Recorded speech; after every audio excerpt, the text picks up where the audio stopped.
नमस्कार मंडळी, आम्ही बिघडलो या आमच्या चॅनलमध्ये आपलं सर्वांचं स्वागत आहे। आतापर्यंत आपण वेगवेगळ्या व्यक्तिमत्वांना भेटलो आहोत, त्यांच्याशी संवाद साधलाय। ते ज्या वेगवेगळ्या क्षेत्रात काम करतात त्यांची कार्यशैली आणि त्यांच्याबद्दलची जी माहिती आहे आपण ती जाणून घेतली आहे। आता या भागात आपण थोडंसं आगळं-वेगळं व्यक्तिमत्व श्री अंकुर पटवर्धन सर यांना आपण भेटणार आहोत। नमस्कार सर। नमस्कार। त्यांच्याकडून आपण त्यांच्या कार्याची माहिती जाणून घेणार आहोत। त्यांची ओळख करून द्यायची झाली तर अंकुर पटवर्धन सर हे जैवविविधता अर्थात बायोडायव्हर्सिटी याच्या संशोधनावर काम करतात आणि हा त्यांचा जो प्रवास आहे तो कसा सुरू झाला, ते याकडे कसे वळले, ते सगळं आपण त्यांच्याकडूनच जाणून घेऊयात। सर, खरं तर मला विचारायला आवडेल की बायोडायव्हर्सिटी किंवा जैवविविधता हा विषय थोडासा वेगळा आहे, म्हणजे सहसा कोणी त्याच्याकडे वळताना फारसं दिसत नाही। तर पहिल्यांदा तर मी तुम्हाला तोच प्रश्न विचारतो की ह्याच्याकडे वळावं असं तुम्हाला कसं वाटलं? पहिल्यापासून म्हणजे शाळेत असल्यापासून निसर्गात फिरायची आवड होती आणि मग आजोबांच्या बरोबर तळजाईच्या टेकडीवर जाताना वेगवेगळे फुलपाखरं उडताना आजूबाजूला पाहायचो किंवा पक्षी वगैरे दिसायचे आणि त्याच्यातनं मग निसर्गात वेगवेगळे गोष्टी बघायची आवड निर्माण झाली आणि मग त्यातच असं वाटलं की सतत काही ना काहीतरी नवीन घडतंय। कारण आता एखादा इंटरेस्टिंग पक्षी किंवा फुलपाखरू दिसलं तर पुढच्या वेळेला ते दिसेल की नाही, ही खूप तशा प्रकारची चांगली अनिश्चितता आहे आणि अँझायटी पण आहे आणि अशातनच कुतूहल पुढे आणखी वाढत गेलं आणि मग या क्षेत्रात काम करायचं असं ठरवलं। म्हणजे तुम्ही लहानपणी असं काही ठरवलं होतं का की स्पेसिफिकली जीवशास्त्र किंवा त्याच्या संदर्भात कोणता तरी विषय घ्यायचा पुढे जाऊन आणि त्याच्यात काम करायचं, असं काही ठरवलं होतं लहानपणी? ठरवलं होतं असं नाही, परंतु मला चार भिंतीत बसून काम नक्की करायचं नव्हतं आणि म्हणजे ते विषय वाईट आहेत असं नाही, परंतु मला असं लक्षात आलं की माझी आवड आहे ती निसर्गातल्या हलणाऱ्या फिरणाऱ्या गोष्टींमध्ये जास्ती माझं मन रमतंय आणि याला कदाचित कारण बालपणीचे छंदही असतील। म्हणजे उदाहरणार्थ बालपणीचा एक छंद होता तो म्हणजे बागकाम करणे, त्याच्यातनंही आवड निर्माण झाली आणि त्यावेळेला कसं असायचं की आपल्याला आपल्या आई वडिलांपेक्षा शाळेतल्या बाईंवरती जास्ती विश्वास असायचा आणि मग त्यांना काहीतरी नेऊन द्यायचं तर मग घरी लावलेल्या गुलाबाचं फुल दे किंवा लावलेले टोमॅटो नेऊन दे वगैरे, अशी ती आवड जोपासली गेली आणि मग नंतर शाळा सुटल्यानंतर घरी आलं की दप्तर टाकायचं, मारानावरती जायचं आणि फुलपाखरांच्या मागे धावायचं किंवा काजवे पकडायचे आणि काड्यापेटीत ठेवायचे असं असल्यामुळे मग ती आवड जास्तीत जास्त वाढत गेली। अच्छा, मग आता तुम्ही म्हणालात की बालपणी तुम्ही असं वेगवेगळे प्रयोग करून बघितले, काजवे काडीपेटीत ठेवणे किंवा फुलपाखरांना पकडणे असे प्रयोग करून बघितले। मग खरं तर मग तुमची शाळा पुण्यातलीच की शाळा शिक्षण कुठे झालं, शालेय शिक्षण कुठे? शालेय शिक्षण पुण्यातच झालं। आधी प्राथमिक शिक्षण नवीन मराठी शाळेमध्ये झालं। तिथे पहिल्यांदी तसं म्हणत प्राण्यांची ओळख तिथे पहिल्यांदी झाली, कारण तेव्हा आम्ही असताना शाळेत ससे पण पाळलेले होते। अच्छा। सो नवीन मराठीत प्राथमिक शिक्षण झालं, मग नंतर new English school Tilak road 10वी पर्यंत आणि मग 11वी ते BSc SP कॉलेजमध्ये।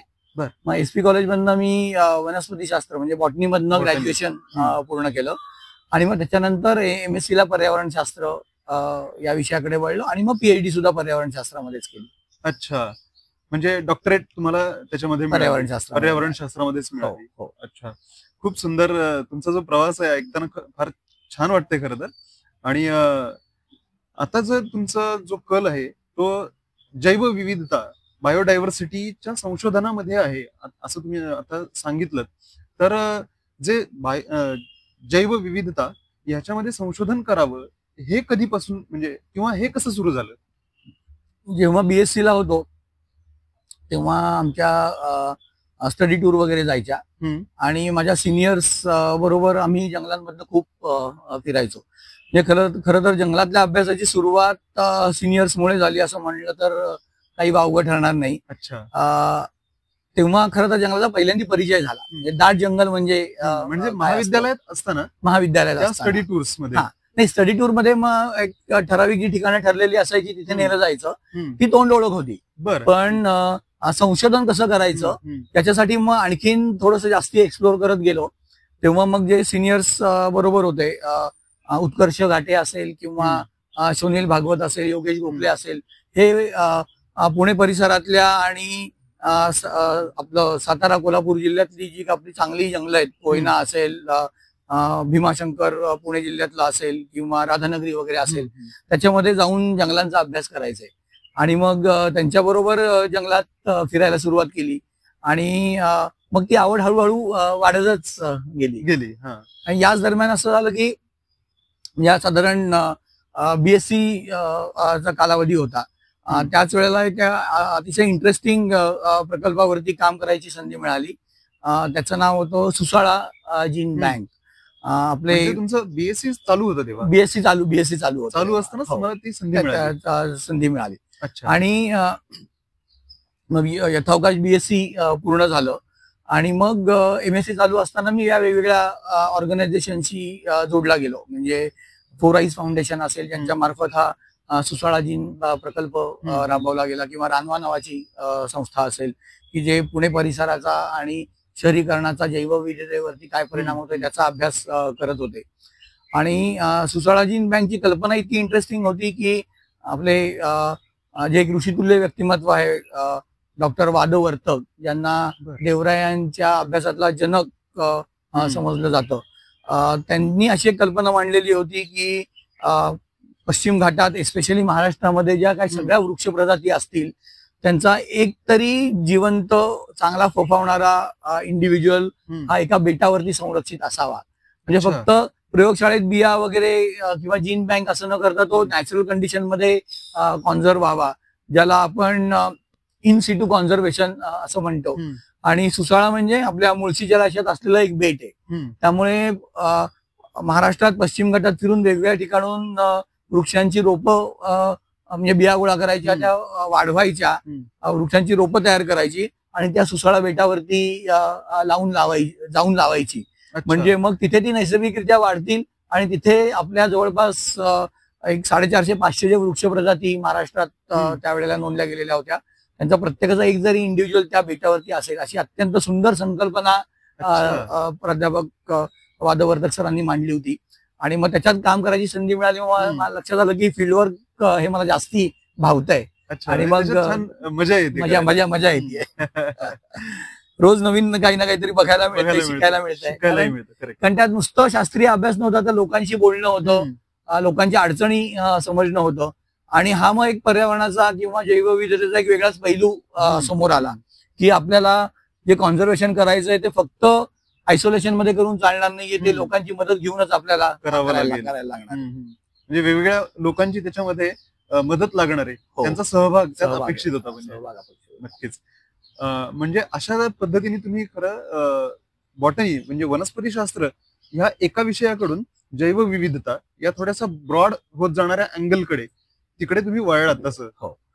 आणि त्याच दरम्यान काय झालं, म्हणजे माझं एमएससी पर्यावरण शास्त्रामध्ये झालं, यथावकाश पीएचडी करायला सुरुवात केली.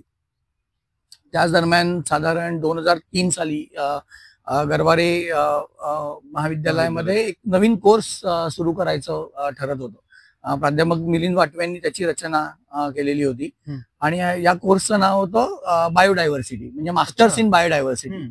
आणि तो भारतातला पहिला पदव्युत्तर शिक्षण जैवविविधतामध्ये पदव्युत्तर शिक्षण देणारा कोर्स होता. बरं, म्हणजे बायोडायव्हर्सिटी मध्ये याच्या आधी भारतात नव्हता.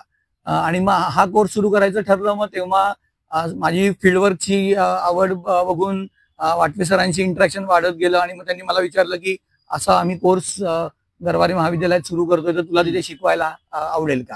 आणि मग 2003 पासून मग मी आतापर्यंत गरवारे महाविद्यालयामध्ये बायोडायव्हर्सिटी विभागात आहे. पहिल्यांदा बायोडायव्हर्सिटी जैवविविधता याच्यामध्ये मास्टर्स डिग्री हा कोर्स गरवारे महाविद्यालय पहिल्यांदा भारतामध्ये सुरू झाला आणि अजूनही तो पुणे विद्यापीठातला एकमेव कोर्स सुरू आहे. आणि मग तो फक्त गरवारे महाविद्यालयात आहे की अजून आता कुठे बाकीच्या पण महाविद्यालयामध्ये आहे, पुण्यात किंवा पुण्याबाहेर सुद्धा? पुणे युनिव्हर्सिटीमध्ये गरवारे महाविद्यालयामध्ये आहे. आता मुंबईला वगैरे त्यांनी एमएससी बायोडायव्हर्सिटी कॉन्झर्वेशन किंवा केरळमध्ये सुरू झालाय, दिल्लीला सुरू झालेला आहे. अच्छा, पण म्हणजे भारतातही बऱ्याच ठिकाणी तो आता सुरू झालाय. महत्व लक्षात घेता सुरू झालाय. अच्छा, पण पायोनियरिंग कोर्स हा गरवारे महाविद्यालयात म्हणजे त्याची पायाभरणी जी आहे पायाभरणी आहे. ती गरवारे म्हणजे महाविद्यालयात अगदी सिलेबसची सुरुवात करण्यापासून तो ठरवण्यापासून परीक्षा पॅटर्न कसा असावा, मुलांना आपल्याला काय प्रकारचं फील्ड एक्सपोजर द्यायचं आहे, इथपासनं सगळी रचना केल्या गेल्यामुळे हा सुरू झाला. तोच इनोव्हेटिव्ह प्रोग्राम या अंडर सुरू झाला. त्यामुळे एक प्रकारची ऑटोनॉमी आपण म्हणूयात ती 2003 पासून या कोर्सला होती. अच्छा, खूपच महत्वाचं असं कार्य, म्हणजे महत्वाचं असं काम इथं झालं. म्हणजे त्या दृष्टीने की जैवविविधता या विषयावर काम करण्यासाठी मुलं घडवणं किंवा विद्यार्थी घडवणं हे त्या ह्याने सुरू झालं. अगदी खरं, नक्कीच. खूपच छान अशी माहिती आहे खरं ही. म्हणजे आतापर्यंत 20 एक बॅचेस बाहेर पडल्या असतील. एक चांगली कॉन्झर्वेशन करणाऱ्यांची एक फळी तयार झाली असं मी नक्कीच. म्हणजे ती एक फळी तयार झाली जशी की जे या क्षेत्रात कॉन्झर्वेशनच्या क्षेत्रात किंवा बायोडायव्हर्सिटीच्या क्षेत्रात पुढे जाऊन काम करतील काहीतरी. नक्कीच फारच छान वाटतंय. जरा वेगळाच विषय आहे, कारण माझ्यासाठी पण हा खूपच वेगळा विषय आहे. म्हणजे ह्या विषयावर देखील इतकं काम होऊ शकतं हे मला या अनुषंगाने किंवा या निमित्ताने आता कळतंय खरं. तर मग आता तुम्ही सुसाळा प्रकल्प बद्दल, त्या प्रकल्पाबद्दल देखील सांगितलं, आणि त्याच्यानंतर मग कुठला नवीन प्रकल्प तुम्ही म्हणजे बीएससी झाल्यानंतर सुरू केला का? हा, म्हणजे एमएससी चालू असताना साधारण 98-99च्या सुमारास आम्ही नॅशनल डिफेन्स अकॅडमी मध्ये काय प्रकारची जैवविविधता आहे हे बघितलं. आणि संकल्पना अशी होती की जेव्हा आपल्याकडे कसं नॅशनल पार्क किंवा वाईल्ड लाईफ सँच्युरीज असतात, म्हणजे प्रोटेक्टेड एरिया आपण ज्याला म्हणतो, तर त्याच्यामध्ये काही रिस्ट्रिक्शन्स असल्यामुळे तिथे जंगलं ही कॉन्झर्व्ह होतात. तर तशीच संकल्पना मग डिफेन्स मॅनेज एरियाच्या बाबतीत सुद्धा अंगीकारता येऊ शकते. आता नॅशनल डिफेन्स अकॅडमी असल्यामुळे तो एक संरक्षित क्षेत्र होतं. आणि मग अशा वेळेला तिथे या संरक्षणामुळे काय प्रकारची जैवविविधता टिकून आहे, कुठल्या प्रकारचे प्राणी तिथे आहेत, पक्षी तिथे आहेत, किंवा वेगळ्या प्रकारची फुलपाखरं आहेत का, काही दुर्मिळ वनस्पतींच्या जाती आहेत का, हे आम्ही बघितलं. हे 98-99 साली तिथे केलं. आणि मग तो रिपोर्ट आम्ही मग नॅशनल डिफेन्स अकॅडमीला दिला. अच्छा, तो रिपोर्ट मग तुम्ही एनडीएकडे दिला. वा.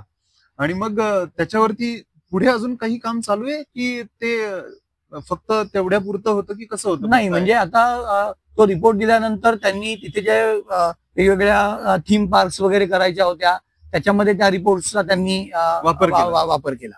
अच्छा, म्हणजे त्याचा नंतर असा वापर करायचा होता त्यांना की त्याच्यावरती आधारित थीम पार्क्स किंवा असं काहीतरी बिल्ड करायचं होतं. आणि हा एक वेगळा अँगल मिळाला ना. म्हणजे आपले नॉर्मल अकॅडमिक अँगल असतात, परंतु आपल्या परिसरामध्ये जर का आपण म्हणलं की 100 पेक्षा जास्ती प्रकारचे पक्षी दिसतात, 60 पेक्षा जास्ती फुलपाखरं दिसतात किंवा असं तर एक त्या परिसराला एक वेगळं महत्व अधोरेखित होतं असं म्हणता येईल आपल्याला. नक्कीच, खरंय. तर एमएससी पर्यंत तुमचं ते वेगवेगळे प्रोजेक्ट्स वरती तुमचं काम सुरू होतं, आणि त्याच दरम्यान तुम्ही म्हणजे जैवविविधता या क्षेत्राकडे वळलात आणि त्याच्यामध्ये काम सुरू देखील केलं होतं. मग त्याच्यानंतर म्हणजे मास्टर्स डिग्री करून तुम्ही बाहेर पडलात, त्याच्यानंतर तुम्ही डॉक्टरेट पण मिळवलीत, बरोबर? हो. तर मग ह्या डॉक्टरेट मिळवण्याचा जो प्रवास होता त्याचे चांगले काही अनुभव असतील तर सांगा ना. मी म्हणजे खरं तर माझं सगळं काम आतापर्यंत कॉन्झर्वेशन या क्षेत्रातलं आहे, परंतु माझा डॉक्टरेटचा विषय हा अत्यंत वेगळा निवडलेला होता. माझा डॉक्टरेटचा विषय होता तो वॉटर पोल्युशन आणि मॉस्किटो कंट्रोल याच्याविषयीचा होता. त्यातनं मग मला पुण्याच्या नदी परिसंस्थेचा पूर्ण अभ्यास करायला मिळाला. आणि मग वेगवेगळ्या ठिकाणची पाण्याची गुणवत्ता तपासणं, त्याच्यामध्ये असलेले वेगवेगळ्या ऑर्गॅनिझम्सची डायव्हर्सिटी काय आहे ते पाहणं, आणि त्याचं आणि पोल्युशनचं काय नातं आहे ते एक्सप्लोर करणं. अच्छा. आणि मग मॉस्किटो ब्रीडिंग साईट शोधून तिथे कुठले बायो कंट्रोल एजंट्स म्हणून आपल्याला ऑर्गॅनिझम्स किंवा ऍक्वेटिक म्हणजे पाण्यात वाढणाऱ्या बुरश्या वापरता येतील का वगैरे, असा माझ्या पीएचडीच्या संशोधनाचा विषय होता. हे चालू असताना म्हणजे हे अकॅडमिक काम चालू असताना मगाशी मी म्हणलं त्याप्रमाणे एनडीएचं काम किंवा इतर कॉन्झर्वेशन क्षेत्रात काम करणं चालूच होतं. पण डॉक्टरेटचा विषय त्या संदर्भातला होता. त्या संदर्भात होता. अच्छा, तोही थोडासा वेगळा विषय होता. त्याचा मला फायदा असा झाला की जेव्हा आता सध्या बदलत्या परिस्थितीमध्ये हॅबिटॅट डिस्ट्रक्शनमुळे किंवा हॅबिटॅटच्या बदलामुळे जीवसृष्टीवरती जो परिणाम होतोय, मग त्यात पोल्युशन नावाचा एक महत्वाचा घटक आहे. तर त्याचा कसा परिणाम होतो हे पण मला समजायला जास्ती मदत झाली, कारण माझा डॉक्टरेटचा विषय वॉटर पोल्युशन आणि बायोडायव्हर्सिटीशी रिलेटेड होता. अच्छा, म्हणजे त्या दोघांशी संबंधित हा विषय होता. एक पोल्युशन आणि बायोडायव्हर्सिटी या दोघांमधला संबंध इथे होता. अच्छा, आणि मग पीएचडी झाल्यानंतर मग तुम्ही कोणत्या क्षेत्राकडे वळालात? म्हणजे खर तर कुठल्या संस्थेसोबत तुम्ही काम केलं किंवा अजून कोणत्या वेगवेगळ्या माध्यमांमध्ये तुम्ही काम केलं ते जरा म्हणजे ऐकायला आवडेल. मग जसं मी म्हटलं की भटकंती चालू होती, आणि मग पीएचडी झाल्यानंतर आणि गरवारे कॉलेजला जॉईन व्हायच्या आधी मी अनेक नेचर कॅम्प्स केले. मी जे एखादी नवीन गोष्ट बघितली किंवा काही नवीन मला दिसलं तर मला ते इतर लोकांना सांगायला खूप आवडतं. अच्छा. आणि याच दरम्यान मग निसर्गवेध नावाची संस्था होती किरण पुरंदर यांची, किंवा WWF, ते निसर्गप्रेमी मुलांना आणि लोकांना जंगलात फिरायला आउटिंगला घेऊन जायचे. आणि माझं वनस्पती शास्त्र मध्ये ग्रॅज्युएशन झाल्यामुळे आणि परिसराची माहिती असल्यामुळे मग ते मला एक विषय तज्ञ म्हणून इकडे तिकडे घेऊन जायचे. मग अशाने मी लोकांना वेगवेगळ्या गोष्टी निसर्गातल्या सांगायला लागलो, त्या ऑब्झर्व कशा करायच्या. आणि मग माझ्या असं लक्षात आलं की लोकांना आपल्याला सांगायचं तर आपल्याला त्यांच्यापेक्षा 4 पावलं पुढे राहायला पाहिजे. आणि लोकांना सांगताना सायन्स पेक्षा सुद्धा ते रंजक कसं करता येईल, म्हणजे आपल्याला सायन्सची कास सोडायची नाहीये, पण ते आणखीन इंटरेस्टिंग कसं होईल ते वेगवेगळे पैलू सांगितले पाहिजेत. आणि मग असं फिरणं चालू होतं. मग त्या फिरण्यामध्ये अनेक वेळेपणा सुद्धा केला. म्हणजे मला आठवतंय की असाच एक नेचर कॅम्प गुहागरला होता, आणि मी आणि मित्रांनी ठरवलं की आपण दोघांनीच रात्री 2 व्हीलरवरनं जायचं. आणि आम्ही रात्री 11:15 पुण्यातनं निघालो, आणि कुडकुडणाऱ्या थंडीतनं वरंदा घाटातनं, तेव्हा तर तिथे वरंदा घाट म्हणजे एकदमच काय म्हणूयात, अजिबात फारसं कोणी तिकडे जायचं नाही वगैरे असं होतं. आणि तसा धोका पण होता, म्हणजे दिवसा पण लोक एकटं जायचं नाही, तर आम्ही वेळेपणा करत दोघंच होतो. जंगलाचा जास्त भाग होता. रात्री जाऊयात म्हणलं, मग रात्री 11:15 पुण्यातनं निघालो आणि सकाळी 6 वाजता तिकडे गुहागरला थांबत आम्ही पोहोचलो. पण अशी वेगळी मजा आम्ही करून बघितली. पण यातनं निसर्गही कळायला मदत झाली आणि स्वतःच्या क्षमता पण हळूहळू तपासायला चांगलं. बरोबर, म्हणजे वाव मिळाला. स्वतःच्या क्षमता तपासण्याचा वाव मिळाला तिथे. आणि मग त्याच्यासोबतच तुम्ही काही आंतरराष्ट्रीय संस्थांबरोबर देखील काम केलंय. हो. तर मग आंतरराष्ट्रीय संस्था आणि ज्या आपल्या देशांतर्गत ज्या संस्था आहेत ह्याच्यामध्ये काही फरक तुम्हाला जाणवला का काम करताना? त्याच्यामध्ये एक मेजर फरक असं म्हणलं तर म्हणजे आता मी आंतरराष्ट्रीय संस्था म्हणजे रफर्ड फाउंडेशन जे होतं इंग्लंडचं, त्यांनी मला सुरुवातीच्या काळामध्ये कॉन्झर्वेशन प्रकल्पांसाठी मदत केली, की जे दुर्मिळ वनस्पतींच्या संवर्धनाबद्दल होतं. एकदा का ते प्रकल्प तुम्ही करायला लागलात, मला त्यांच्यातला एक अप्रोच खूप आवडला. तो म्हणजे फ्रीडम फॉर एक्झिक्युशन होतं आणि खूप फ्लेक्झिबिलिटी दिलेली होती. त्यांनी तुम्हाला जर का एखादा प्रकल्प करायची जबाबदारी दिली तर ते प्रकल्प संपेपर्यंत मग तुम्हाला मध्ये दर 2 महिन्यांनी आम्हाला हे सांगा, मग अमुक एक गोष्ट केली का वगैरे, असं नव्हतं. असं नव्हतं. दे बिलीव्ह इन यू, आणि once you do a good work they continue the thing. आणि मग मला पहिला टप्पा, दुसरा टप्पा, म्हणजे मी 4थ्या टप्प्यापर्यंत त्या वेगवेगळ्या प्रकल्पांच्या गेलो. हा एक मला मेजर जाणवलेला फरक. आपल्या ज्या देशांतर्गत काही संस्था आहेत यांच्याबरोबर जो काम करतानाचा अनुभव होता, मग त्याच्यात तुम्हाला काही चांगले अनुभव आले का? हो, म्हणजे आता बरेच ठिकाणी माझ्या असं लक्षात आलं की रिसर्चर्स बद्दलचा ओपन माइंडेडनेस आहे. आणि सुरुवातीच्या काळात मी जे म्हणलं की गरवारे कॉलेजमध्ये हा कोर्स सुरू झालेला होता, आणि धाटणीच अशी होती की या कोर्समध्ये फील्डवर्क खूप लागणार आहे. त्यामुळे जी एक फ्लेक्झिबिलिटी लागते, कारण फील्डवर्क हे खूप डायनॅमिक असतं. तुम्ही फील्डवर्क प्लॅन करता, कधीतरी अचानक पाऊस येतो, तुम्हाला जाता येत नाही किंवा तुम्हाला चालू असलेलं फील्डवर्क सोडून परत यायची वेळ येते आणि मग परत जायला लागतं. त्यामुळे मग अशा वेळेला एका प्रकारचं अंडरस्टँडिंग लागतं, फ्लेक्झिबिलिटी लागते की ठीक आहे, हा एक्सपिरियन्स झाला नाही तर आपल्याला आठवड्याभरांनी परत जायचंय, त्यामुळे ती पूर्ण करायचं. लॅब मध्ये कसं होतं की आज तुम्हाला जर का एखादा एक्सपिरिमेंट झाला नाही तर तुम्हाला दुसऱ्या दिवशी सेटअप करता येतो. निसर्गामध्ये तुम्हाला निसर्गाच्या तंत्रानुसार चालायला लागतं आणि त्या वेळा समजून घ्यायला पण खूप वेळ लागतो. म्हणजे कुठल्या प्राण्यांचे मुवमेंट सकाळी होत आहेत का, कुठल्यांच्या संधिकाळ म्हणजे सूर्यास्त झाल्यानंतर रात्रीपर्यंत होत आहेत का, कुठल्या रात्रीनंतर मध्यरात्रीपर्यंत होत आहेत का, हे जाणून घेऊन जर का त्यांचा अभ्यास करायचा असेल तर मग तिथे दिवस रात्र जंगलात राहायला लागतं. बरोबर आहे. आणि मग अशा वेळेला एका प्रकारचं फ्लेक्झिबिलिटी ही तुमच्या सगळ्याच मेथडॉलॉजीमध्ये पण आणायला लागते आणि सगळ्या अभ्यासात पण आणायला लागते. म्हणजे त्याप्रमाणे आपल्या स्वतःला आपल्याला मोल्ड करून घ्यावं लागतं. मोल्ड करून घ्यावं लागतं, कारण तुम्हाला निसर्गाच्या टायमिंग प्रमाणे चालायचं असतं. अगदीच अगदीच. म्हणजे आपल्या टायमिंग प्रमाणे आपण प्रयोग करायचे असं इथे नाही. इथे म्हणजे कितीतरी वेळा आम्ही रात्री जंगलात 12 वाजता जाऊन सुद्धा ऑब्झर्वेशन्स घेतलेली आहेत किंवा एक 2 दिवस उपाशी राहून सुद्धा जंगलात काम केलेलं आहे. खूप असतील. तुम्ही आता सांगितलं की जंगलात रात्रीच जायचं, म्हणजे हे खरं तर फार मोठं धाडस आहे. पण मग काही अनुभव असे चित्तथरारक आहेत खूप होते. म्हणजे आम्ही तेव्हा एका राष्ट्रीय म्हणजे डिपार्टमेंट ऑफ बायोटेक्नॉलॉजीचा एक प्रोजेक्ट होता, त्याच्यावरती काम करत होतो. पूर्ण म्हणजे पश्चिम घाटातल्या अख्ख्या पश्चिम घाट म्हणजे आपल्या गुजरात पासून केरळ पर्यंतच्या जो पसरलाय त्या टप्प्यामध्ये वेगवेगळ्या वनस्पती कुठल्या आहेत ते बघणं आणि त्यांचं डिस्ट्रीब्युशन म्हणजे कुठे आढळ आहे ते बघणं, त्याचा पॉप्युलेशन साईज काय आहे तो बघणं आणि ते ऍक्च्युअल क्वांटिफाय करणं, असा तो प्रकल्प होता. खूप रिगरस फील्डवर्क त्याच्यामध्ये होतं. आणि जेव्हा मग आम्ही कोयना, राधानगरी किंवा चांदोली या क्षेत्रात काम करत होतो तेव्हा असं होतं की ही संरक्षित क्षेत्र आहेत. एकदा का तिथे आम्ही काम करायला सुरुवात केली की तुम्ही आठवडाभराचं काम करायचं आणि मग आठवडा 10 दिवसांनी परत यायचं, कारण सारखं आत बाहेर करणंही नियमांमुळे ते शक्य नव्हतं. आणि कोयनेसारख्या ठिकाणी कसं होतं की तुम्हाला काम करायचंय तर तुम्हाला होडीवरती किंवा नावेवरती अवलंबून राहायला लागतं, कारण तिथे जो सगळं खोरं आहे ते पाण्याच्या दोन्ही बाजूला ती जंगलं पसरलेली आहेत. त्यामुळे तिथे पायवाटा वगैरे चालत बसलात तर 10 दिवसाचं काम महिन्याभरावरती जाईल. त्यामुळे तुम्ही होडी जाणार, तुम्हाला एखाद्या ठिकाणी सोडणार, तुम्ही काम करायचं, परत यायचं, असं होडीने परत यायचं.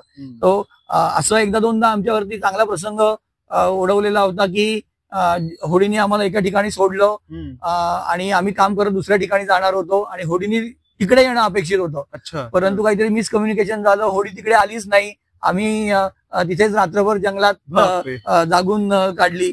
आणि कोयनेच्या जंगलामध्ये वगैरे कसं आहे की तिथे अस्वल, बिबटे वगैरे हे प्राणी आहेत. आणि असं म्हणतात, म्हणजे बरेचसे माझाही स्वतःचा अनुभव आहे आणि बरेचसे अभ्यासक असं म्हणतात की एक वेळ वाघाची चाहूल कळते, परंतु अस्वल हे सगळ्यात डिसेप्टिव्ह प्राणी असतं जंगलामध्ये. आणि बेसिकली कसं होतं, आणि अस्वल जर का त्याच्या 2 पायावरती उभं राहून आपल्याशी हल्ला करायला लागला तर ते आपल्या उंचीला येतं, त्यामुळे डायरेक्टली आघात जास्त होतो. त्यामुळे अस्वलाबद्दल नेहमीच जास्ती जागरूक राहावं असं म्हणतात. आणि मग अशा ठिकाणी आम्ही बरं तेव्हा जंगलात राहायला लागेल अशी कल्पनाच नव्हती, ती अचानकपणे उद्भवलेली परिस्थिती होती. पण बरोबरचे विद्यार्थी होते, वाटाडे बरोबर होते, त्यामुळे ती रात्र सुद्धा आम्ही अत्यंत चांगल्या पद्धतीने थंडीत कुडकुडत शेकोटीच्या उभेला पण चांगली घालवली. खरंच चित्तथरारक म्हणावा असं खरोखर हा अनुभव होता. तर आता मग तुमचं जे प्रकल्प सुरू होते, वेगवेगळ्या जंगलामध्ये जाऊन तिथल्या वेगवेगळ्या स्पेसीसचे नमुने गोळा करणं, अर्थात वनस्पतींचे म्हणा किंवा त्याच्या सोबत काही कीटकांचे असतील, तर हे सगळं गोळा करत असताना याच्यामध्ये तुम्हाला असं कधी जाणवलं का की खूप जास्त त्रास होतो याचा आणि एखाद्या पॉइंटला की बस आता हे सगळं, असं कधी वाटलं का? नाही, असं कधी नाही वाटलं, कारण जरी आपल्याला एखादी वनस्पती माहिती असेल तरी ती आपलं जर का लोकेशन बदललं अभ्यास करण्याचं तर त्याच्यामध्ये सुद्धा व्हेरिएशन्स दिसत राहतात आणि मग ते पण नाविन्यपूर्ण असतं. आणि मग कळतं की विविध ठिकाणचं पर्यावरण एखाद्या स्पीशीजला वरती काय परिणाम करत आहे. म्हणजे आपण असं म्हणूयात की कास पठारावरती किंवा पाचगणीच्या पठारावरती फुलणाऱ्या वनस्पती तशाच्या तशा पुण्यात नाही येऊ शकणार. त्या एक वेळ जगतील, पण तो जो इम्पॅक्ट किंवा इफेक्ट आपल्याला मिळतो तो आपल्या हवामानात मिळणार नाही. कारण तिथलं हवामान, पाऊसमान, मातीची गुणवत्ता किंवा तिथे असलेले मायक्रोन्यूट्रियंट्स जे आहेत ते आपल्या इथल्या याची टोटली वेगळे आहेत. त्यामुळे हे व्हेरिएशन दिसत राहतं. म्हणजे सेम स्पीशीज आपण पाचगणीला बघितली तर ती वेगळी दिसते, कासला वेगळी दिसते, राधानगरीला वेगळी दिसते, आंबोलीला वेगळी दिसते. त्यामुळे मग तुम्ही जसजसं फिरता तसतसं हे वैविध्य पण तुम्हाला आकर्षून घेतं. त्यामुळे वेगवेगळे नमुने बघायला किंवा हे बघायला कधीच कंटाळा आला नाही. उलट छान छान वाटत गेलं. कधीतरी फुलांचे रंग बदललेले होते, कधीतरी पाकळ्यांची रचना थोडीशी बदललेली होती आणि कीटकांमध्ये तर थोडी विविधता सगळ्या ठिकाणी आम्हाला आढळून, सगळ्या ठिकाणी वेगवेगळे दिसून येतात. दिसून आले. नक्कीच. आणखीन एक जंगलाचा अनुभव सांगायचा म्हणजे मिट्ट काळोख. म्हणजे आपल्याला काळोख म्हणजे आपल्याला असं वाटतं की लाईट गेले म्हणजे काळोख झाला, परंतु जेव्हा तुम्ही दाट निबिड जंगलामध्ये असता की जिकडे दिवसा सुद्धा सूर्यप्रकाश टेकत नाही, अशा वेळ जंगलामध्ये रात्र काढणं म्हणजे लिटरली तुम्ही डोळ्यात बोट घातलं तरी शेजारी कोण आहे, 6 इंचावरती कोण बसलोय एवढं सुद्धा कळत नाही, एवढा दाट काळोख असतो. आणि जंगलाने एक अत्यंत चांगली गोष्ट मला शिकवली ते म्हणजे आपले इतर जे सेन्सेस असतात ते कसे जागरूक ठेवायचे. कारण माझ्या लक्षात आलं की माणूस घाबरतो का, कारण तो सगळ्यात जास्ती त्याच्या डोळ्यांवरती अवलंबून असतो. तो तेवढा डोळ्यांचा जेवढा वापर करतो तेवढा वापर तो नाकाचा करत नाही, तो कानाचा करत नाही, तो स्पर्शाचा करत नाही. त्यामुळे बाकीची इंद्रिय म्हणली तर तशी कमी प्रमाणात वापरली जातात आपल्याकडनं, डोळ्यांवरती आपण डिपेंडंट असतो. परंतु जंगलात गेल्यानंतर आणि जेव्हा काळोखात किंवा इन जनरल फिरताना माझं असं लक्षात आलं की फक्त आपल्याला डोळ्यांवरती अवलंबून नाही राहायचंय, तर आपल्याला हे बाकीचं सेन्सेस सुद्धा खूप शार्प असणं गरजेचं आहे. कारण कधी कधी फिरताना वगैरे एखादा प्राणी आपल्या पुढे गेलेला असतो, त्याचा एक विशिष्ट वास येत असतो आणि मग आपल्याला कळतं की आपण कशाला सामोरे जाणार आहोत किंवा जाऊ शकतो. हे खूप आणि गरजेचं असतं. म्हणजे मी नेहमी म्हणतो की जेव्हा तुम्ही जंगलामध्ये किंवा अशा नैसर्गिक ठिकाणी इंटिरियरला काम करत असता तेव्हा prevention is the best cure. म्हणजे काही लागल्यानंतर धावाधाव करण्यापेक्षा तुम्ही ते लागणार नाही किंवा काही होणार नाही अशी जास्ती खबरदारी घ्या. आणि अशा वेळेला हे आपले सगळे पंचेंद्रिय किंवा सगळे सेन्सेस जागृत असणं खूप आवश्यक ठरतं. फारच छान सांगताय तुम्ही. म्हणजे विलक्षण आणि एक म्हणजे जे ऐकावं ना त्याचं डोळ्यासमोर उभं राहतंय खरं. त्यामुळे अजून ऐकायलाच मजा येते मला. तुमच्याकडनं असे अनुभव ऐकताना खरंच छान वाटतंय. तर आता तुम्हाला बायोडायव्हर्सिटी आणि जैवविविधता क्षेत्रात काम करताना असंख्य स्पेसीज म्हणा किंवा नमुने म्हणा पाहायला मिळाले आणि त्याच्या संदर्भात काम करण्याची संधी मिळाली. मग काही वेगळे स्पेसीज तुम्हाला असे आढळले का की जे आतापर्यंत कुठेच मिळालेले नाहीयेत किंवा भारताबाहेर म्हणा किंवा भारतातही ते कुठे सापडलेच नाही, असे काही रेअर म्हणू शकतो आपण त्याला, असे काही स्पेसीज मिळाले का तुम्हाला?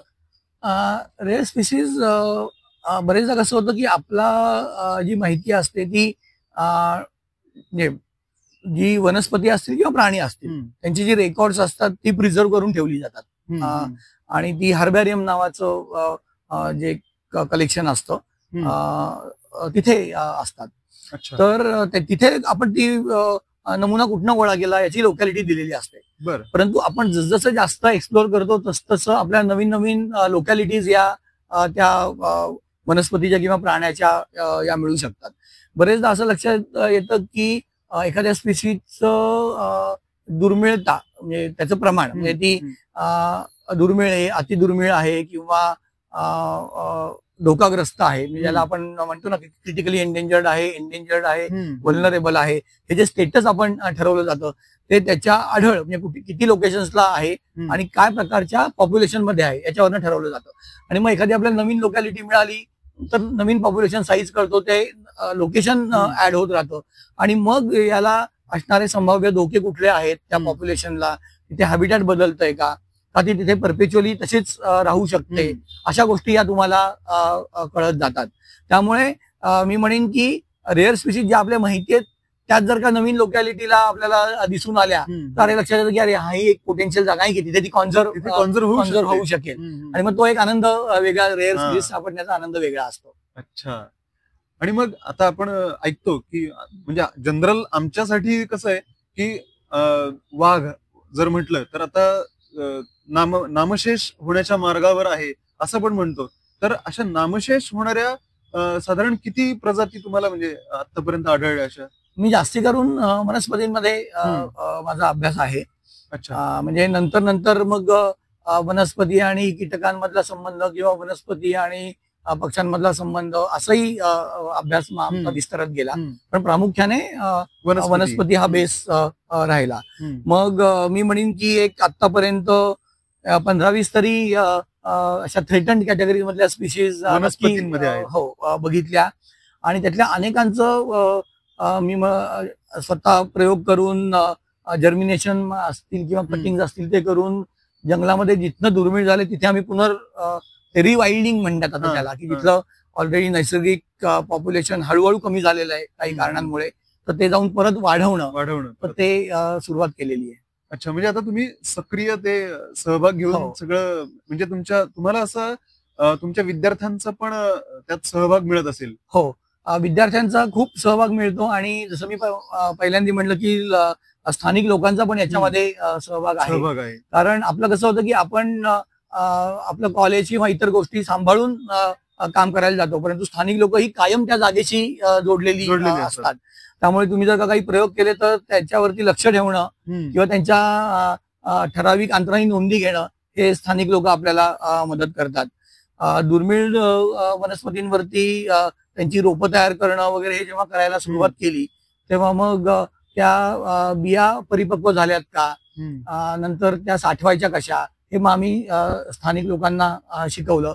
त्यांना बेसिक ट्रीटमेंट द्यायला पण शिकवली, जर्मिनेशन किंवा जे सगळे उगवण क्षमतेवरती प्रयोग करायचे होते ते. मग त्यांनाच रोपं तयार करायचं थोडंसं प्रशिक्षण दिलं. जे वेगवेगळे प्रकल्प चालू होते त्याच्यातनं त्यांना थोडीशी आर्थिक मदत सुद्धा आम्ही याच्यातनं केली रोपं तयार करण्याबद्दल. आणि मग रोपं वाढली किंवा आम्ही जंगलात जाऊन ती पुन्हा वन खात्याच्या लोकांबरोबर किंवा स्थानिक लोकांबरोबर विद्यार्थ्यांच्या बरोबर लावलेली आहे. म्हणजे त्याला जो एक सायंटिफिक बॅकअप द्यायचं काम होतं ते विद्यार्थ्यांनी त्यांच्या प्रकल्पाअंतर्गत केलं, आणि त्याचं एक्सटेन्शनचं जे काम होतं ते आम्ही विद्यार्थी, स्थानिक लोक, वन खातं या सगळ्या लोकांच्या बरोबर केलं. म्हणजे सगळ्यांचा यात थोडा असा वाटा आहे त्याच्यामध्ये. म्हणजे ते करणं हे एकट्याचं काम नक्कीच नाही. म्हणजे यात सगळ्यांचा सहभाग अपेक्षित आहे याच्यामध्ये. म्हणजे आपण म्हणू शकतो की सोसायटी किंवा जे समाज आहे आपला, या समाजाचा पूर्ण हातभार तिथं लागला पाहिजे अशा पद्धतीचं हे काम आहे. तर आता हे काम तुम्ही केलं आणि त्याच्यानंतर तुम्हाला काही पुरस्कार देखील मिळालेले आहेत. तर ह्यापैकी काही पुरस्कारांसंदर्भातल्या महत्वाच्या विशेष काही आठवणी आहेत का? एक आठवण नक्कीच प्रामुख्याने सांगता येईल. म्हणजे पुरस्कार वेगवेगळे मिळाले असले तरी मला याच्याबद्दल सांगायला आवडेल. एल्सेवियर फाउंडेशन म्हणून एक नेदरलँडमध्ये, हॉलंड या देशात असलेली एक संस्था आहे. ती दरवर्षी एक ग्रीन चॅलेंज असा जगभरातल्या संशोधकांसाठी एक उपक्रम राबवते. आणि याच्यामध्ये संकल्पना अशी आहे की ते ग्रीन चॅलेंज आहे ते केमिस्ट्री मधलं चॅलेंज आहे. बरं. आणि ज्याचा उपयोग हा आपल्याला पर्यावरण संरक्षणासाठी होईल. मी तर बायोलॉजिस्ट होतो. मी ते बघितलं की if you have any innovative ideas where chemistry can be used for betterment of the environment, you can apply or you can submit your innovative idea. असं मी त्यांची जी अनाउन्समेंट होती ती पाहिली, आणि मी जरा थोडासा वेगळा विचार करायला लागलो. तर तो काय विचार होता, तर माझ्या मनात बरं त्या जी कॉम्पिटिशन होती म्हणजे ग्रीन चॅलेंज जे होतं त्याचं स्वरूप कसं असतं, साधारण जगभरातनं ते ओपन असतं सगळ्या संशोधकांना. एक साधारण दरवर्षी 800 ते 1000 संशोधक नवीन कल्पना मांडतात. अच्छा. त्यांचा एक फॉर्मॅट असतो. मग त्या फॉर्मॅटची आंतरराष्ट्रीय स्तरावरच्या तज्ज्ञांकडून चाळणी होते आणि मग त्यातनं 50 शॉर्टलिस्ट केले जातात. बरं. मग या 50 कडनं आणखीन खोलात माहिती मागवली जाते आणि या 50 मधनं फक्त 5 निवडले जातात आणि या 5 लोकांना जर्मनीला बोलवलं जातं किंवा इतर देशात कुठे जिथे ही कॉन्फरन्स होणार असेल तिथे बोलवलं जातं आणि मग त्या 5 मधनं 2 लोकांना ते अवॉर्ड दिलं जातं. मग त्या 5 लोकांनी तिथे यायचं, सगळ्या ज्युरी मेंबर्स समोर, सगळ्या पार्टिसिपंट समोर तुमची आयडिया मांडायची, त्यांच्या प्रश्नांना उत्तरं द्यायची आणि मग त्या ऐन वेळेला डिसाईड केलं जातं की त्या 5 मधले 2 कोण अवॉर्डी आहेत. तर अशी ती प्रोसेस असते. मग पहिले 50 शॉर्टलिस्ट झाल्यानंतर त्यांनी आणखीन खोलात माहिती मागवली आणि ती माहिती मी भरून दिली. तर माझी संकल्पना थोडीशी वेगळी होती. जसं मी म्हणलं की लहानपणापासून आजूबाजूला परिसरात फिरायची आवड होती. आजोबांच्या बरोबर टेकडीवर जायचो आणि फुलपाखरांना वेगवेगळ्या फुलांना व्हिजिट देताना किंवा त्याच्यावरती बसताना बघायचं. साहजिकच कुतूहल होतं की फुलपाखरू ठरवतं कसं कुठल्या फुलाला आपण भेट द्यायची. ते असं म्हणतं का की आज म्हणजे मला निळा रंग जास्त आवडतो म्हणून निळ्या रंगाकडे जायचं, एका गुलाबी रंग आवडतो का पिवळा रंग आवडतो, असं त्यांच्यामध्ये रंगाचं ज्ञान असतं का आणखीन काही वेगळं असतं. हे रंगज्ञान आहे ते स्पीसीज नुसार बदलतं का आणि फुलपाखरं एखाद्या फुलाकडे का जातात तर त्याच्यामध्ये जो नेक्टर किंवा मध मकरंद आपण म्हणूयात त्याच्यामुळे जातात, कारण त्याच्यामध्ये शुगर्स असतात.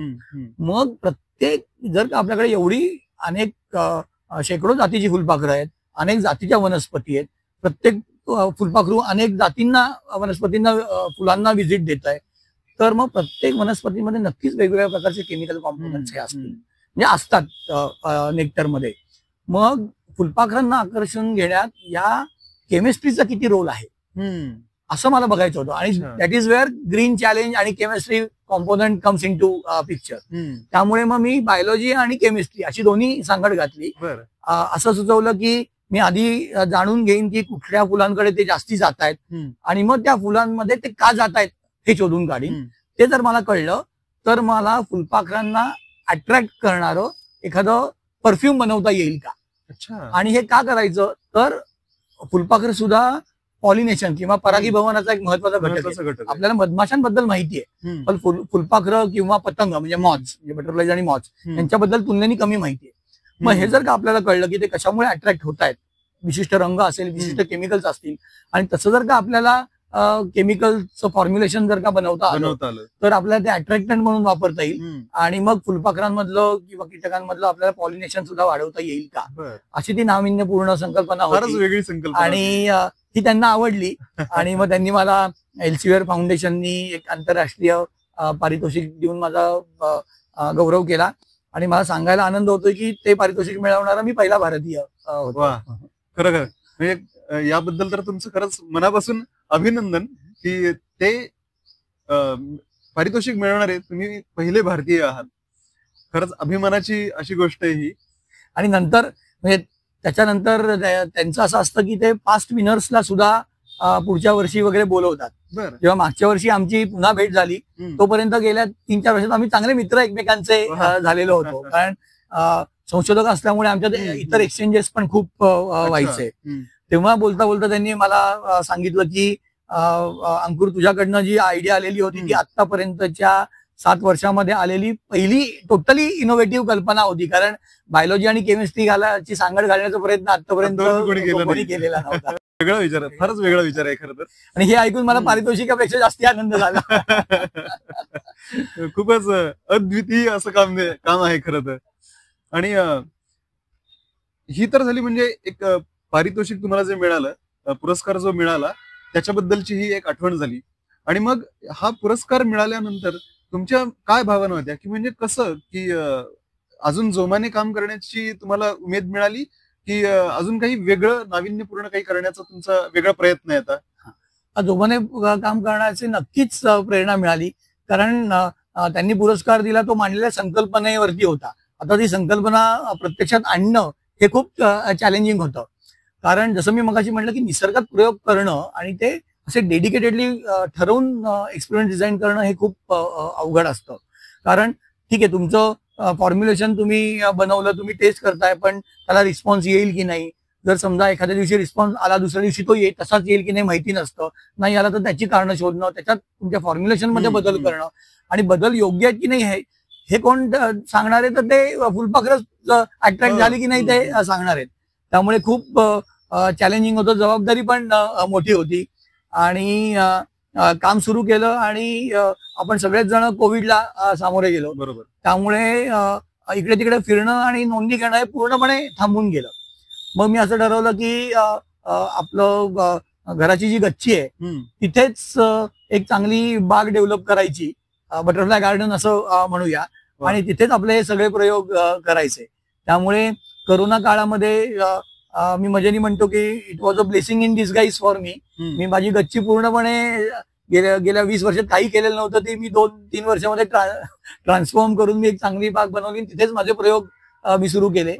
24/7 मला हवं ते मला करता. प्रयोगशाळा लिव्हिंग लॅब गच्चीमध्ये उभी केली. म्हणजे त्यानिमित्ताने जो कोविडचा जो काळ होता, जेव्हा पूर्ण जग ठप्प झालं होतं, त्या काळात तुम्हाला ही संधी मिळाली, म्हणजे त्याचं स्वरूप तुम्ही असं संधीमध्ये रूपांतरित करून घेतलं. वा. आणि मग अनायसे बाग तयार झालेली होती. मग तिथेच मग मी जे दुर्मिळ वनस्पतींचं जे काम होतं, तर रोपं तयार करणं, जर्मिनेशनचे एक्सपेरिमेंट्स तयार करणं, हे सगळं मग मी आता घरीच करतो. कारण आता सुद्धा बघितलं तर माझ्या घरी एक 15-20 प्रदेशनिष्ठ आणि दुर्मिळ म्हणजे जे धोकाग्रस्त वनस्पती आहेत त्या वाढलेल्या आहेत. प्रत्येकाचे 1-2 इंडिव्हिज्युअल्स मी वाढवतो, त्याची कटिंग करणं, त्याच्या बिया गोळा करणं, त्याची रोपं तयार करणं, आणि परत जंगलात नेऊन लावणं, असं काम निसर्गाच्या अधिवासात पुन्हा त्यांना सोपवणं, अधिवासात सोपवणं असं हे काम आहे. अशा स्वरूपाचं काम आहे. अशा स्वरूपाचं काम आहे. आता हे लक्षात आलं की तुमचं सगळं जे कार्य आहे हे जैवविविधता विशेषतः वनस्पतींना अनुसरून आहे, आणि आता जे तुम्ही सुरू केलंय ते वेगळ्या स्वरूपाचं, म्हणजे फुलपाखरांवरती संशोधन जे आहे ते सुरू केलेलं आहे, आणि त्याच्यात तुम्ही अजूनही सुरू ठेवलेले आहे अर्थात. तर आता इथून पुढे अजून काही नवीन प्रकल्प हाती घेण्याचं तुमचं मानस आहे की कसं, म्हणजे आता इथून पुढे तुमचे फ्युचर प्रोजेक्ट्स काय आहेत त्याच्याबद्दल जाणून घ्यायला आवडेल. फ्युचर प्रोजेक्ट्स म्हणजे आता आमचं जे दुर्मिळ वनस्पतींच्या संवर्धनाचं जे काम चालू आहे ते आणखीन जोमानी सुरू ठेवायचं आहे. तसंच आपण आता पश्चिम घाटाबद्दल जास्ती बोललो, परंतु महाराष्ट्राच्या इतर ठिकाणी भागांमध्ये सुद्धा दुर्मिळ वनस्पती वगैरे आहेत. तर एक आता अशी यादी तयार करणं वरती काम चालू आहे की मला माझ्या राज्यासाठी समजा उदाहरणार्थ 50-60 स्पीशीज प्रायोरिटाईज करता येतील का, की ज्या प्रामुख्याने वाढवल्या पाहिजेत आणि नैसर्गिक अधिवासात जोपासल्या पाहिजेत. ते जर का कळलं, म्हणजे सगळ्यांनी सगळं करण्यापेक्षा ही दुर्मिळ त्याच्यावरती आधी कॉन्सन्ट्रेट करा, असं जर का आपल्याला कळलं तर मी एकटाच नाही तर अनेक लोक त्याला मदत करू शकतील. सो ते एक महत्वाचं काम चालू आहे. आणखीन थोडंसं एक वेगळं थोडंसं बघायचा प्रयत्न करतोय, ते म्हणजे वनस्पतींवरचं काम असतं तरी वनस्पतींची फळं म्हणजे सीड डिस्पर्सल जे आपण म्हणतो ते प्रामुख्याने पक्षी किंवा मॅमल्स म्हणजे सस्तन प्राण्यांमार्फत वगैरे होतं. तर त्यांना कुठल्या प्रकारची फळं आवडतात आणि मग त्याच्यात केमिस्ट्रीचा काय रोल आहे. कारण असं आतापर्यंत अभ्यासातनं सिद्ध झालेलं आहे की मॅमल्सना आणि पक्ष्यांना या दोन्हीचे फूड चॉईसेस वेगळे आहेत. एकांना प्रोटीन रिच फळं आवडतात, एकांना लिपिड रिच फळं आवडतात. आणि मग जर का आपल्याला डिस्पर्सल बद्दल किंवा त्याच्या इकॉलॉजी बद्दल जाणून घ्यायचं असेल तर इतर पॅरामीटर आहेच आहेत की त्याच्यामध्ये पल्प किती आहे, त्या फळाचा साईज किती आहे, त्याचा रंग कुठला आहे, त्या गोष्टी आहेतच. परंतु त्याच्यातनं आपण जर का केमिस्ट्री म्हणजे फंक्शनल कॉम्पोनंट जर का सुद्धा बघितला, अभ्यास केला तर त्याच्यातनं आपल्याला कॉन्झर्वेशन बद्दलचे चांगले इन्साइट्स हे आपल्याला मिळू शकतील. आणि जर का एखादी विशिष्ट पक्षी प्रजात वाचवायची असं म्हणूयात आणि मला त्या पक्ष्याचं डाएट पॅटर्न माहिती आहे तर त्या पक्ष्याचा जो आढळ आहे ज्याला आपण वावर वावर आहे, कुठे वेगवेगळ्या कुठे. क्षेत्रामध्ये आहे, मग तिथे या वनस्पती आपल्याला लावता येतील का? म्हणजे मग त्या पक्ष्याला पण कायम सतत काही ना काहीतरी खायला मिळू शकेल, त्याचा आहार तिथे मिळेल. असं थोडंसं काम करण्याचा विचार याच्या पुढे आहे. आणि त्यानिमित्ताने पक्ष्यांची ती प्रजात आणि ते वनस्पती दोन्हीचं संवर्धन होईल, जे दुर्मिळ होत चालले. आणि याची सुरुवात म्हणजे हा अँगल कुठनं आला तर मी मगाशी म्हणलं की मी MSc म्हणजे BSc झाल्यानंतर आणि गरवारे कॉलेजला जॉईन व्हायच्या आधी वेगवेगळ्या संस्थांशी जोडले गेलेलो होतो. रानवा त्यातली एक संस्था होती. तर आमचे रानवाचे जे अध्यक्ष आहेत डॉक्टर अजय दीक्षित म्हणून, तर अत्यंत चांगले बर्ड वॉचर आहेत आणि ते नेहमी म्हणतात की पक्षी जे खातात ते सगळं आपण खाल्लं तरी चालेल, म्हणजे काही हरकत नाही. त्यामुळे फळं बघितली की ते एक वेगळं कुतूहल होतं की अरे हे आपण खाऊन बघूयात, त्याची टेस्ट कशी येते बघूयात. आता मग त्याला जरा थोडंसं इकॉलॉजीचा जोड द्यायचा प्रयत्न केला की त्याच्यात केमिकल कॉम्पोजिशन काय, त्यांना पक्ष्यांसाठी त्याचा फायदा काय आहे वगैरे, असं त्या दृष्टीने पण म्हणजे नक्कीच. आता इथपर्यंत तर लक्षात आलं की अजून वेगवेगळ्या कोणत्या बाजूंनी विचार करता येऊ शकतो. अर्थातच तुमचा जो वेगळ्या बाजूने विचार करणं आहे हे खरंच फारसं कोणाच्या डोक्यात येण्यासारखं नाहीये, पण तो तुम्ही विचार केलात आणि त्यानिमित्ताने अशा गोष्टी समोर आल्या की पॉलिनेशन मध्ये फुलपाखरांचा काय रोल असतो आणि ते अजून त्याचा आपल्या बायोडायव्हर्सिटीमध्ये, जैवविविधतेमध्ये काही दुर्मिळ होत जाणाऱ्या स्पेसीजला जिवंत ठेवण्यासाठी आपण नक्कीच त्याचा वापर करू शकतो, हेही एक त्या निमित्ताने समोर आलं.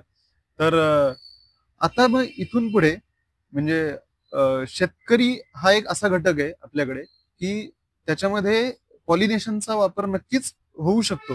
म्हणजे काही पिकांना जास्त पीक येण्यासाठी म्हणा किंवा उत्पादन जास्त येण्यासाठी म्हणूया आपण, त्याचा फायदा होऊ शकतो. असा कधी वापर करता येऊ शकेल का आपल्याला? इनफॅक्ट लोक करतायत. म्हणजे अनेक ठिकाणी आता मी म्हणेन की असे स्टार्टअप पण सुरू झालेत की जिथे लोक मधाच्या पेट्या घेऊन, म्हणजे मधमाशांच्या पेट्या घेऊन शेतांवरती जातात आणि त्या शेतकऱ्याच्या शेतामध्ये ठेवतात आणि मग परागीभवनाला मदत करतात. म्हणजे पूर्वी किंवा इव्हन अजूनही तुम्हाला आठवत असेल तर ठराविक काळामध्ये मेंढ्या म्हणजे जे आपले धनगर लोक असतात त्यांचं ते मायग्रेशन होतच वेगवेगळ्या ठिकाणून. तर तिथे कसं होतं की मग मेंढ्या तुमच्या शेतात बसवल्या जातात, मग त्या मेंढ्यांचं लेंडी खत असेल ते शेतकऱ्याला मिळतं आणि मग ती एक बार्टर सिस्टीम, देवाणघेवाण जी काय आहे ती असते. तसं आता जसं शेळ्या मेंढ्यांचं होतं तसं आता मधाच्या पेट्यांचं सुद्धा अनेक ठिकाणी होऊ घातलेलं आहे. याच्यात फुलपाखरांच्या बाबतीत वगैरे किंवा करणं हे खूप चॅलेंजिंग आहे. मधमाशांना कसं आहे की मधमाशांमध्ये हा एक डिस्टिंक्ट ऍडव्हान्टेज आहे की तुम्ही जर काय एखाद्या ठिकाणी पेटी ठेवलीत आणि मधमाशा जर का सकाळी मध घ्यायला बाहेर पडल्या ते संध्याकाळी पेटीकडेच येतात, त्याच पेटीकडे. म्हणजे ते त्यांच्या घरी परत येतात. तसं फुलपाखरांचं वगैरे डायरेक्टेड नाहीये. ते इतर ठिकाणी किंवा इतर कीटक इतर ठिकाणी सुद्धा जाऊ शकतात. त्यामुळे ते एक वेगळा चॅलेंजिंग आस्पेक्ट आहे आणि त्याच्यावरती खूप काम करणं गरजेचं आहे. अच्छा. पण मग तुम्ही म्हणता त्याप्रमाणे परागीभवनासाठी शेतकऱ्यांना ते आवश्यक आहेत कारण अदरवाईज आपली फळावळ आपल्याला मिळणारच नाही. पण अनेक लोक आता शेतकऱ्यांच्या शेतातनं मधमाशांच्या पेट्या वगैरे ठेवतात. वा, फार सुंदर तुम्ही सांगताय की म्हणजे ह्याचा वापर होऊ शकतो पण थोडंसं चॅलेंजिंग आहे.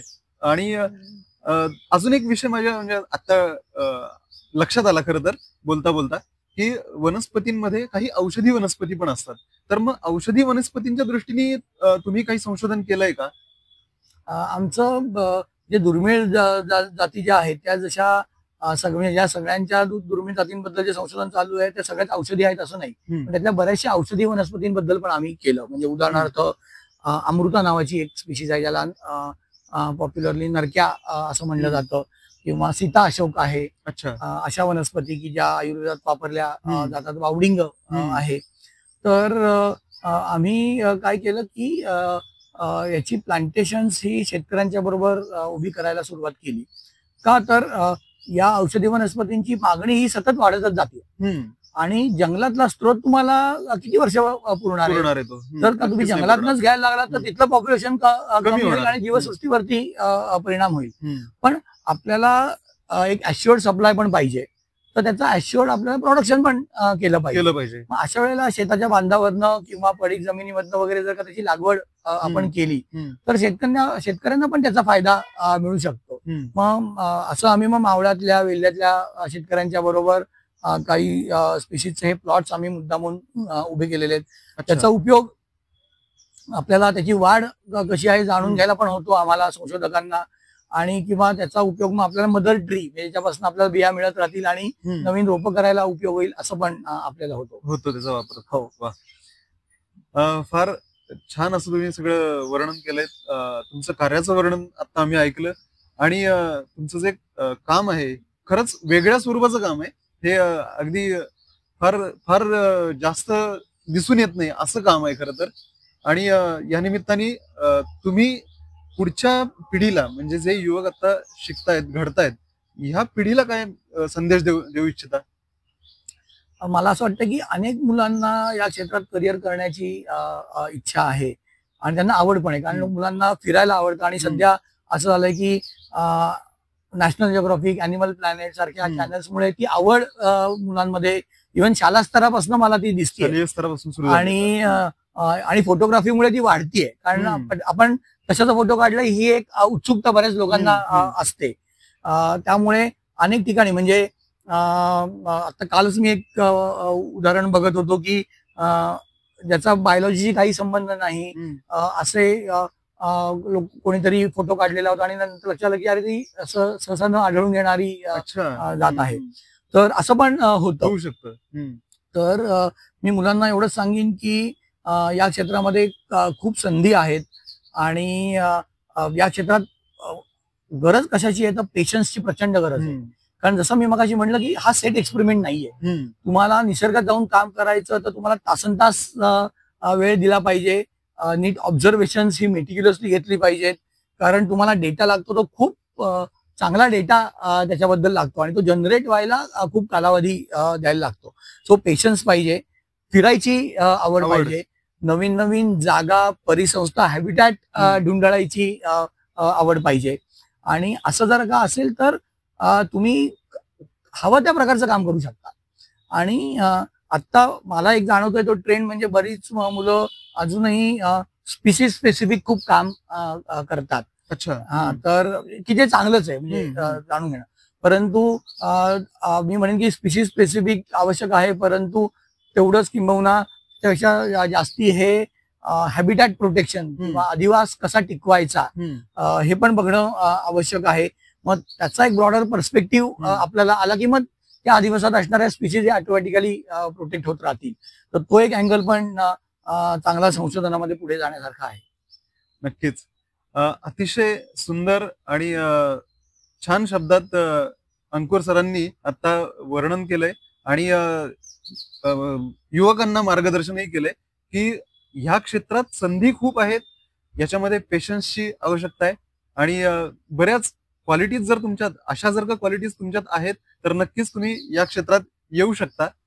आणि या निमित्तानं अंकुर सरांना मी खरंच धन्यवाद देऊ इच्छितो की त्यांनी आपला मौल्यवान वेळ दिला आम्हाला, कारण त्यांचा मौल्यवान वेळ संशोधनामध्ये लागत असतो, पण त्यातला थोडासा वेळ काढून या निमित्ताने या चॅनलसाठी त्यांनी दिलात, त्याबद्दल त्यांचे मनपूर्वक आभार आणि धन्यवाद.